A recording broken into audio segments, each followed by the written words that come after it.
انشاءاللہ اس آیت کی برکت سے قرضوں سے نجات بھی مل جائے گی۔ اور بسم اللہ الرحمن الرحیم، امید کرتا ہوں کہ آپ سب خیر خیریت سے ہوں گے۔ رمضان المبارک کے 22ویں شب یعنی آج کی رات یہ آیت 786 مرتبہ پڑھ لے۔ انشاءاللہ اس آیت کی برکت سے قرضوں سے نجات بھی مل جائے گی اور آپ کی نسلیں بھی کبھی کسی کی محتاج نہ ہوگی۔ آیت کیا ہے پارہ نمبر 30 سورہ اخلاص، آیت نمبر 2 اللہ الصمد۔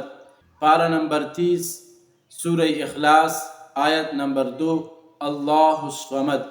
یہ آیت 786 بار پڑھ لے۔ انشاءاللہ اس آیت کی برکت سے قرضوں سے نجات بھی مل جائے گی اور آپ کی نسلیں بھی کبھی کسی کی محتاج نہ ہوگی۔ والسلام علیکم ورحمۃ اللہ وبرکاتہ۔